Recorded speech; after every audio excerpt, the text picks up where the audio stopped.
Bismillahirrahmanirrahim. Alhamdulillahirabbil alamin.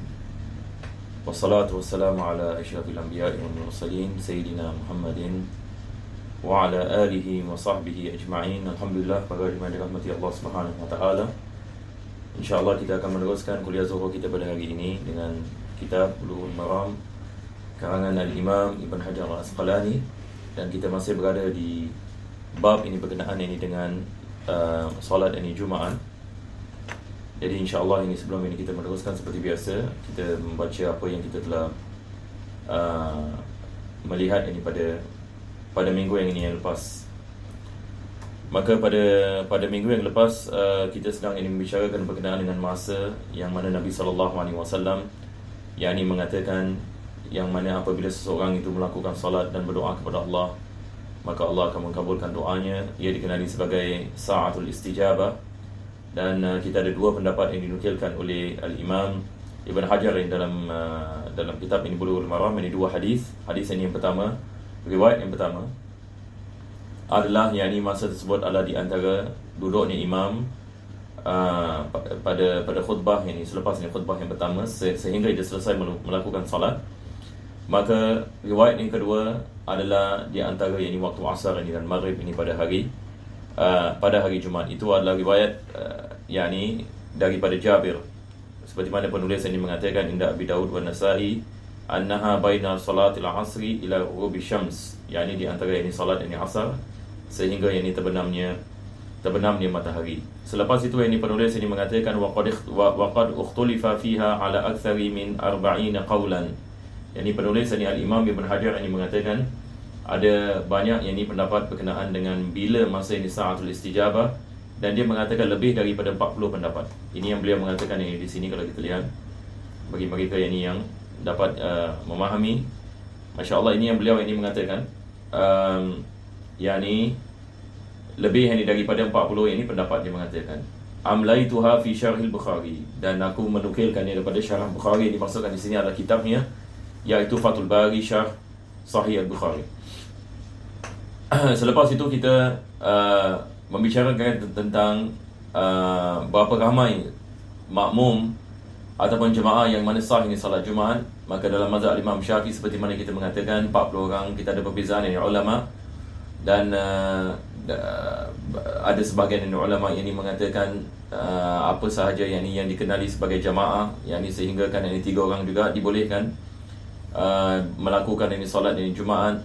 Ada yang mengatakan 4 orang seperti dalam mazhab Imam Abu Hanifah, dan ada yang mengatakan 12, yang berdasarkan dengan hadis ini yang lain. Apabila Allah Subhanahu wa taala menurunkan ayat idza ra'au tijaratan aw lahwan infaddu ilaiha wa tarakuka qa'ima, dikatakan yang bersama Nabi sallallahu alaihi wasallam ada 12 orang. Jadi hadis ini Jabir radhiyallahu an, yang mana Al-Imam Ad-Darqutni dia mengatakan bi isnadin dhaif, disebabkan salah seorang ini daripada perawinya namanya Abdul Aziz bin Abdul Rahman Al-Qurashi, yakni merupakan ini perawi ini yang lemah. Tetapi yakni hadis ini merupakan daripada hadis ini yang membicarakan tentang kewajipan yakni 40 orang melakukan ini salat Jumaat, bagi salat Jumaat itu menjadi sah. Dan selepas itu kita membaca hadis yang diriwayatkan oleh Samurah bin Jundub ini radhiyallahu an. Beliau mengatakan anna Nabiy sallallahu alaihi wasallam kana yastaghfiru lil mu'minina wal mu'minat kulla jumu'ah. Ini pada tiap-tiap salat Jumaat Nabi sallallahu alaihi wasallam dia mendoakan bagi kaum mukminin dan mukminat dengan membaca istighfar ini bagi mereka. Maka kita mengatakan ini adalah daripada perkara yang diwajibkan ini bagi khatib untuk mendoakan bagi kaum mukminin dan mukminat pada khutbah ini yang kedua. Pada khutbah yang kedua, paling minimum yang dia mengatakan Allahumma ighfir lil mu'minin, Allahumma ighfir lil mu'minin. Wa an Jabir bin Samurah radhiyallahu an anna an-nabiy sallallahu alaihi wasallam kana fil khutbati yaqra'u ayatin minal Qur'an wa yudhakkiru an-nas. Saya rasa wallahu alam hadis ini mungkin kita belum masuk lagi pada minggu yang lepas. Jadi insya-Allah taala pada hari ini pengajian kita ini akan bermula di sini. Jadi kita telah sampai kepada hadis 469 daripada kitab ini Bulughul Maram, daripada Jabir bin Samurah radhiyallahu an. Ini Jabir bin Samurah salah seorang daripada sahabat Nabi sallallahu alaihi wasallam. Jadi kita ada Jabir bin Abdullah, yang lebih terkenal adalah Jabir bin Abdullah, dan kita ada Jabir bin Samurah radhiyallahu an. anna Nabi sallallahu alaihi wasallam kana fil khutbati yaqra'u ayatin minal Quran, yakni bahwasanya Nabi sallallahu alaihi wasallam sentiasa, maksud kana di sini adalah sentiasa, ya, sentiasa membaca ayat-ayat Al-Quran di dalam khutbah.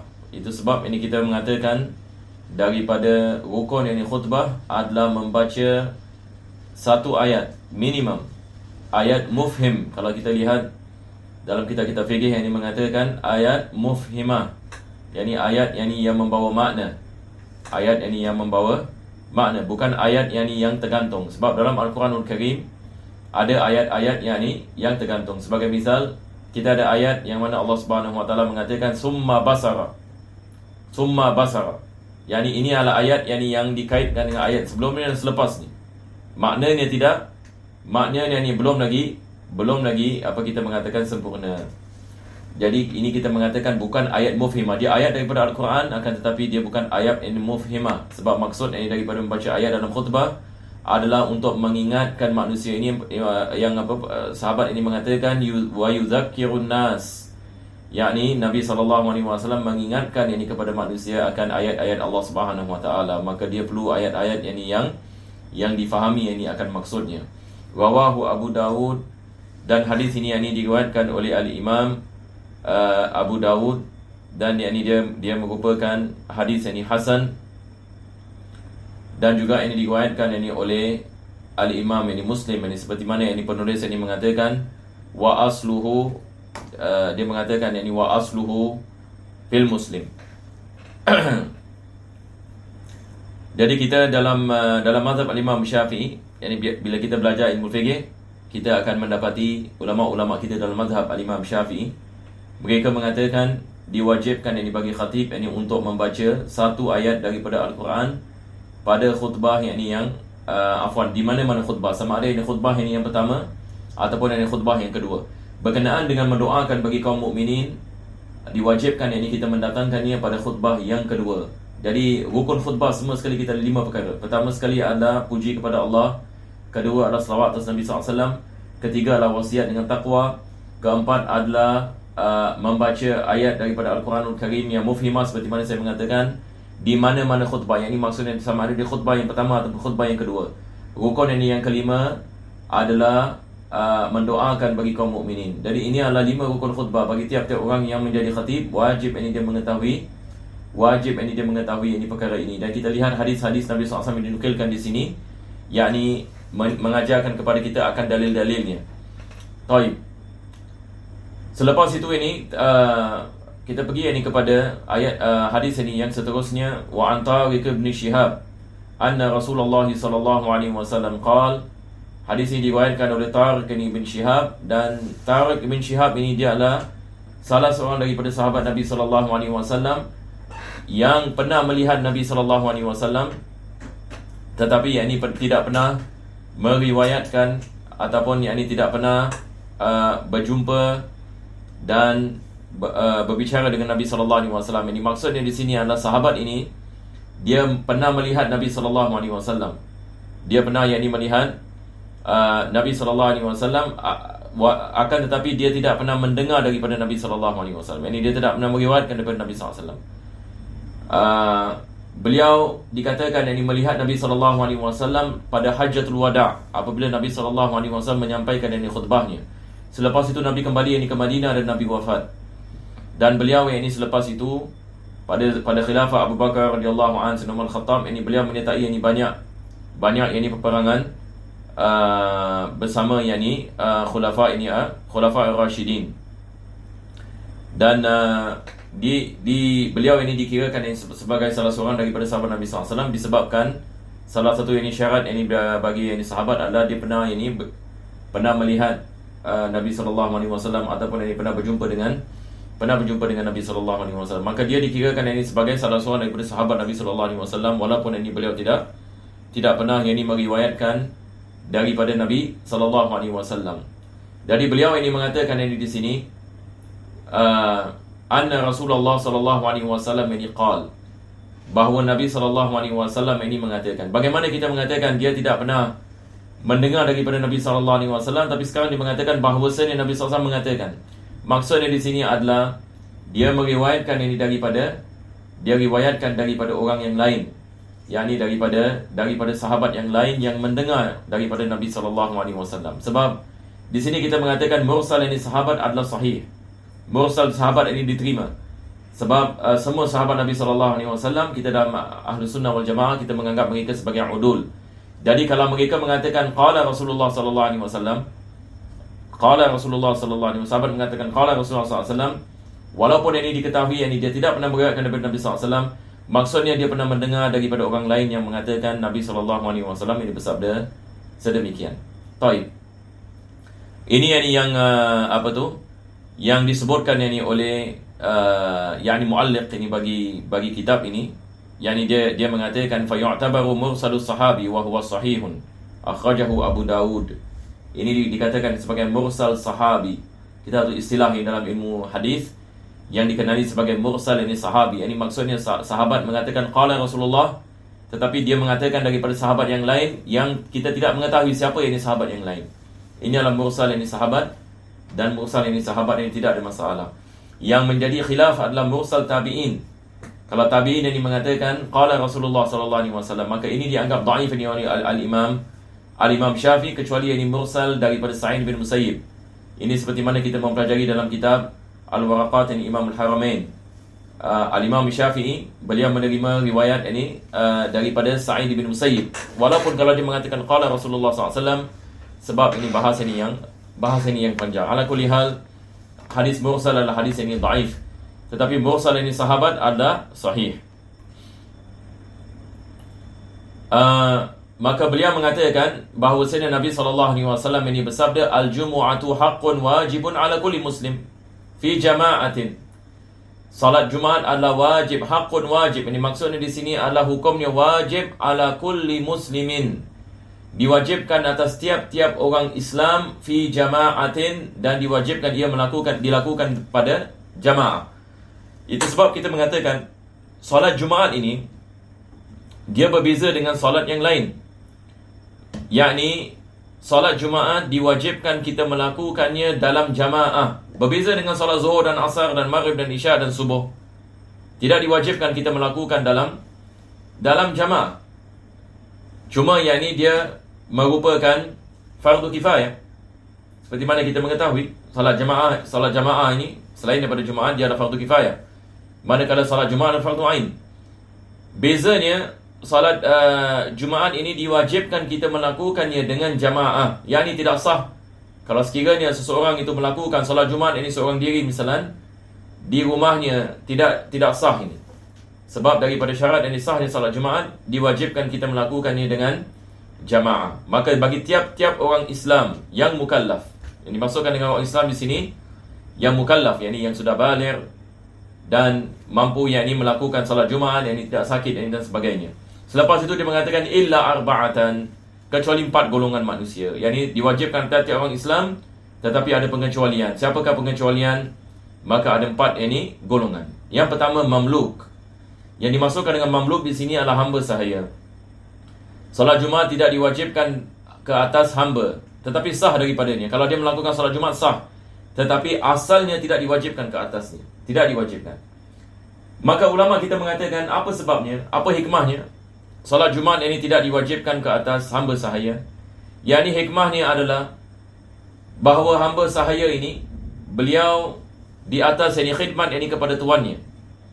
Maka tuannya diwajibkan melakukan salat Jumaat, maka Islam memberikan kelonggaran ini kepada hamba sahaya sebagai ini maslahat ini untuk membantu ini tuannya apabila ini tuannya berpergian ini melakukan salat Jumaat. Maka ia tidak diwajibkan ke atas mamluk, yakni hamba. Ini adalah golongan yang pertama. Yakni zaman sekarang kita sudah tidak ada hamba lagi. Ini zaman dahulu apabila ini ada hamba maka tidak diwajibkan ke atasnya. Yang kedua, wa mra'atun. Salat Jumaat tidak diwajibkan atas wanita, tetapi sah daripadanya. Maksudnya, kalau sekiranya wanita melakukan salat Jumaat, sah salat Jumaatnya. Maka adakah diwajibkan dia salat Zuhur? Tidak diwajibkan. Salat Jumaat ini dia mengambil tempat ini salat salat Zuhur. Kita dalam salat Jumaat ini kita mengatakan ada orang tidak diwajibkan ke atasnya, akan tetapi sah daripadanya dan tidak dikira, dia tidak dikira di dalamnya. Tidak dikira maksudnya sebab kita dalam solat Jumaat mesti ada 40 orang. Kita mesti ada 40 orang. Kalau sekiranya 30 lelaki, 10 wanita, sah ke tidak? Tidak sah. Sebab wanita tidak dikira dalam 40. Ini yang kita maksudkan tidak dikira. Sah daripadanya, akan tetapi tidak dikira di dalamnya. Tidak dikira di dalamnya. Sama juga dengan hamba. Hamba kita mengatakan tidak diwajibkan ke atasnya, tetapi sahnya ini daripadanya dan tidak dikirakan di dalamnya, di dalam jamaah. Yang ketiga adalah wasabiyun, yakni seorang yakni sabi, yakni budak yang belum baligh, maka tidak diwajibkan dia melakukan solat Jumaat. Tetapi sekali lagi kita mengatakan kalau dia melakukannya maka sah daripadanya. Sah ini daripadanya dan tidak dikira. Dia tidak dikira di dalamnya.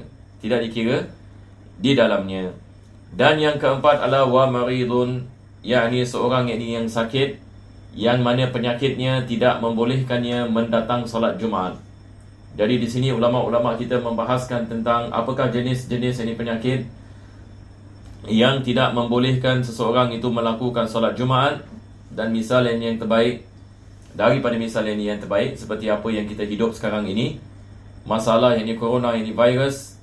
Kalau sekiranya seseorang itu dia sakit ini misalan dan penyakitnya boleh menular, haram ini ke atasnya untuk melakukan solat Jumaat dan untuk berada di tempat-tempat yang mana ada ramai orang, yang ini disebabkan ia boleh menjangkit ini kepada orang lain, dan ini adalah penyakit yang membahaya, boleh bawa kepada maut. Tetapi kalau sekiranya ada orang menanyakan misalan bagaimana dengan demam ini misalan, sama juga. Yang satu orang ini kalau demam ini misalan kepala dia pening, yang ini dia boleh pingsan, tidak diwajibkan ini ke atas yang melakukan solat Jumaat. Ada orang yang ini misalan dekat hospital, yang ini misalan dia aksiden kemalangan dan sebagainya, tidak boleh berjalan dan sebagainya. Seorang yang ini buta misalnya, tidak ada orang yang boleh membawanya, maka ini adalah satu keuzuran. Tidak diwajibkan ini solat Jumaat yang ini ke atas, yang akan tetapi diwajibkan dia melakukan solat, diwajibkan dia melakukan solat zuhur. Tetapi kalau sekiranya penyakitnya hanya sedikit sahaja, misalnya sedikit cut ataupun giginya sakit misalnya, maka ini kita mengatakan jenis ini penyakit yang tidak menggugurkan kewajipan yakni Jumaat. Begitu juga daripada keuzuran adalah kalau sekiranya berlakunya tsunami ataupun berlaku gempa bumi misalan, berlaku banjir misalan, yang ini hujan ini tidak berhenti dan lecak dan sebagainya, dan susah ini untuk orang untuk mendatangi masjid. Ini juga daripada keuzuran yang ini tidak diwajibkan seseorang itu melakukan yang ini solat Jumaat. Jadi sakit ini adalah daripada keuzuran yang ini tidak melakukan solat Jumaat. Bagaimana kalau sekiranya sampai 1 bulan, 2 bulan, 3 bulan yang ini dia sakit? Adakah yang ini hadis Nabi SAW ini berkenaan dengan 3 kali tidak melakukan solat Jumaat? Yang ini hatinya yang ini akan akan tertutup ini dan sebagainya. Adakah dikenakan yang ini ke atasnya? Tidak. Ini keuzuran. Kita mengatakan itu adalah berkenaan dengan kalau sekiranya seseorang itu sengaja yang ini tidak melakukan ini solat Jumaat. Tetapi kalau mereka ada keuzuran maka tidak ada masalah di dalamnya. Maka hadis ini merupakan, yakni hadis ini diriwayatkan oleh Al-Imam Abu Dawud, dan beliau mengatakan lam yasma' Tariqun minan Nabi sallallahu alaihi wasallam. Ini seperti mana tadi saya mengatakan, sahabat ini Tariq bin Shihab, dia tidak pernah mendengar daripada Nabi sallallahu alaihi wasallam. Maksudnya dia tidak pernah meriwayatkan daripada Nabi sallallahu alaihi wasallam langsung. Yakni ini yang dimaksudkan ya. Dia tidak meriwayatkan langsung daripada Nabi SAW. Ini maksudnya aku mendengar Nabi SAW. Ini sebagai misal kita mengatakan seorang yang ini meriwayatkan daripada Nabi SAW, tetapi mungkin dia meriwayatkan daripada orang lain, seperti dalam ini hadis ini seperti yang kita baca tadi. Sekarang ini kita selepas itu ini penulis ini juga mengatakan wa akhrajahul Hakim. Al-Imam ini Hakim ini juga meriwayatkan hadis ini daripada riwayat Tariq ini yang disebutkan daripada Abu Musa Al-Ash'ari. Maka sekarang ini kita lihat ini di sini dia mengatakan daripada Abu Musa Ubaid bin Muhammad Al-Ijli. Ubaid ibn Muhammad Al-Ijli. Jadi Al-Imam Al-Hakim ini juga ini meriwayatkan hadis ini daripada Abu Musa. Sekarang ini kita pergi ini kepada hadis ini yang seterusnya. Penulis ini mengatakan wa Ali bin Umar radhiyallahu anhuma qala Rasulullah sallallahu alaihi wasallam. Jadi kita lihat ini juga daripada misal Abdullah bin Umar ini mengatakan bahawasanya Nabi SAW telah bersabda. Yani dia merafakkan hadis kepada Nabi SAW. Laisa ala musafirin jumu'ah. Yani bahawasanya Nabi SAW mengatakan salat Jumaat tidak diwajibkan atas musafir. Salat Jumaat ini tidak diwajibkan atas musafir. Dan berkenaan dengan salat Jumaat tidak diwajibkan atas musafir, bukan saja hadis ini yang menjadi hujjah, tetapi yang menjadi hujjah juga adalah perbuatan Nabi SAW. Sebab kebiasaan Nabi SAW apabila beliau keluar ini safar, maka beliau tidak melakukan salat Jumaat, bahkan beliau melakukan salat Zuhur. Sebab daripada syarat ini sahnya salat Jumaat, kita mesti mendapatkan mustautinin, yakni golongan orang yang tinggal di sebuah negara, bukan saja mukim, tetapi mustautin. Mustautin yakni adalah seorang yang menetap ini dalam sebuah negeri. Seperti kita Singaporean misalnya, kita adalah mustautin di negara Singapura.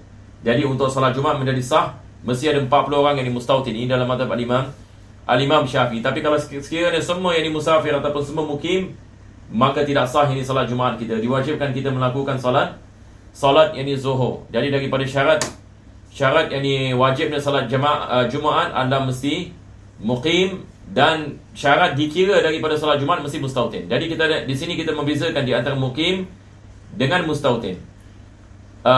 Bukan ini semua orang mukim adalah mustautin. Bukan semua orang mukim adalah mustautin. Maka yang dikira adalah mustautin.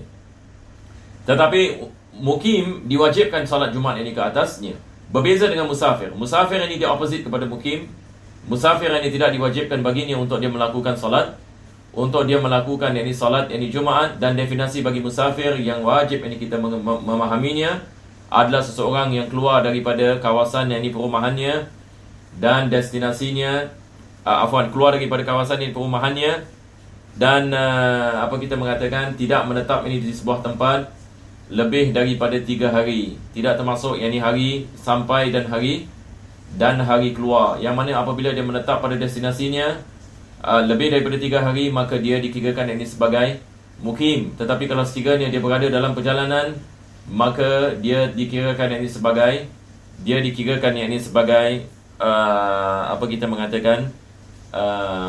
musafir. Yani kalau dia lebih 3 hari dan lebih daripada 3 hari, dia dikirakan sebagai mukim. Kurang daripada 3 hari dan kurang, dia dikirakan ini sebagai ini musafir. Dan selepas itu ini penulis yang mengatakan rawahu Tabarani bi isnadin dhaif. Yani al-Imam Tabarani yani meriwayatkan hadis ini dengan sanad yang lemah, disebabkan salah seorang daripada perawinya Abdullah bin Nafi', maka disepakati ini atas ini kelemahannya ini dalam ini meriwayat ini hadis. Maka seperti mana saya mengatakan, ada hadis-hadis ini yang lain yang menunjukkan bahawasanya Nabi SAW tidak melakukan solat Jumaat apabila beliau dalam keadaan yakni musafir. Dan Al-Imam Ibn Hajar menukilkan hadis dhaif ini di sini untuk menguatkan maknanya, yakni untuk menerangkan kepada kita bahawasanya hadis ini diamalkan disebabkan ada hadis-hadis yang kuat yang lain yang semakna dengannya. Selepas itu ini beliau mengatakan wa an Abdullah bin Mas'ud radhiyallahu an, daripada Abdullah bin Mas'ud ini radhiyallahu an, ini sahabat yang masyhur ini Abdullah bin Mas'ud. Yani beliau ini hijrah ini ke Iraq ini selepas pada zaman Sayyidina Abu Bakar radhiyallahu an, dan juga pada zaman Sayyidina Umar Al-Khattab, dan menetap ini di sana dan mengembangkan ini mazhabnya, yang selepas itu ini lahir Al-Imam Abu Hanifah dan keluar ini mazhab Hanafi, balik ini kepada Abdullah bin Mas'ud ini radhiyallahu an. Maka beliau mengatakan kana Rasulullah sallallahu alaihi wasallam idza stawa 'ala al-minbar, yakni dia mengatakan apabila Nabi sallallahu alaihi wasallam yakni duduk yakni di atas yakni mimbar, istaqbalnahu biwujuhina, yakni kami menghadap Nabi sallallahu alaihi wasallam dengan yakni muka-muka kami. Kami menghadap ini Nabi sallallahu alaihi wasallam dengan muka-muka kami. Apakah faedah yang kita boleh dapat daripada hadis ini? Daripada faedah, dan ini juga disebutkan dalam kitab-kitab fikih kita, ulama-ulama kita mengatakan daripada adab makmum apabila kita mendengar khatib ini menyampaikan khutbah, maka disunatkan kita menghadap kepada khatib. Dan kita melihatnya. Menghadap ini kepada khatib dan melihatnya dan mendengar apa yang yang disampaikan dan tidak melakukan apa-apa selain itu. Ini adalah daripada syarat insya-Allah taala kita akan mendapatkan pengampunan daripada Allah Subhanahu Wa Taala, kita akan mendapatkan rahmat ini Allah dan pahala dan solat kita diterima insya-Allah taala. Ini adalah daripada adab-adabnya. Jadi kita cuba bayangkan sahabat-sahabat Nabi SAW, yang ini bagaimana keadaan mereka apabila mereka melihat kepada Nabi SAW ini menyampaikan khutbah. Itu sebab hatta mereka yang berada di tepi masjid juga disunatkan memusingkan badan mereka. Yang ini bukan menghadap kiblat tapi menghadap khatib. Ini adalah sunnahnya. Semua orang ini melihat ini kepada khatib. Rawahu Tirmizi bi isnadin dhaif, dan juga ini kita lihat di sini sanad ini, hadis ini merupakan sanad ini yang lemah. Dan hadis ini yang diriwayatkan oleh Al-Imam At-Tirmizi, dan hadis ini yang lemah dalam fadail, yakni dia adalah daripada perkara yakni yang diamalkan. Selepas itu yang penulis ini mengatakan wa an Abdullah bin Mas'ud walahu syahidun min hadis al-Bara inda Ibni Khuzaimah. Yakni penulis ini mengatakan juga yakni ada hadis ini yang lain yang meriwayatkan ini dengan yakni maknanya. Jadi berkenaan yakni dengan perkara ini, kita bukan saja ada satu hadis, tetapi ini kita ada hadis yang diriwayatkan oleh Ibn Khuzaimah. Begitu juga ini yang menunjukkan ini kepada apa kita mengatakan kesunahan kita menghadap ini kepada khatib apabila dia menyampaikan khutbah. Dan selepas itu ulama kita juga mengatakan tentang hikmahnya. Daripada hikmahnya, sebab lebih mudah ini kita memahami khutbah, lebih mudah kita mendapatkan manfaat daripada apa yang disampaikan ini oleh khatib. Wa anil Hakam ibn Hazn, ini merupakan hadis yang terakhir dalam bab. InsyaAllah ini kita habiskan ini InsyaAllah minggu depan kita akan masuk kepada bab salatul khauf. Wa anil Hakam ibn Hazn radhiyallahu an qala syahidna al-jumu'ata ma'an Nabi sallallahu alaihi wasallam. Yakni sahabat ini Al-Hakam ibn Hazn, yakni dia mengatakan kami melakukan salat Jumaat bersama Nabi sallallahu alaihi wasallam.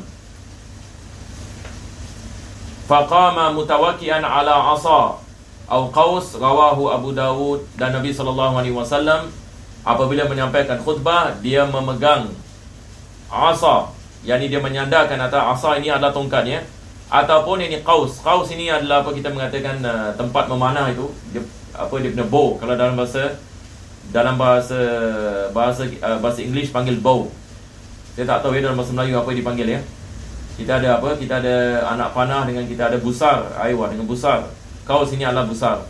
Itu sebab disunatkan bagi khatib apabila kita menyampaikan khutbah, disunatkan tangan kiri kita ya, bukan tangan kanan ya. Tangan kanan yang dipegang, tangan kanan pegang mimbar, tangan kiri pegang tongkat. Maka disunatkan bagi khatib untuk maintain, yakni tangan kanan yang mimbar, tangan kiri yakni tongkat. Tidak disunatkan bagi khatib yang tunjuk-tunjuk, yang misal dalam solat ini angkat tangan begini, tidak yakni. Dia maintain. Dan yakni dia juga yakni tidak lihat ke kanan dan tidak lihat ke kiri apabila dia menyampaikan khutbah. Yakni dia menyampaikan khutbah ini dengan sakinah. Dia menyampaikan khutbah yakni dengan keadaan yakni dia menghadap ini ke hadapan. Jadi ini adalah daripada sunnah-sunnah ini bagi khatib. Dan insya-Allah taala disebabkan masa kita berhenti di sini, insya-Allah minggu depan ini kita akan masuk ini kepada bab salatil khauf. Dan insya-Allah kita akan baca hadis ini yang pertama yang diriwayatkan oleh Salih bin Khawwat. Wa sallallahu ala sayyidina Muhammadin wa ala alihi wa sahbihi wa sallam. Walhamdulillahirabbil alamin.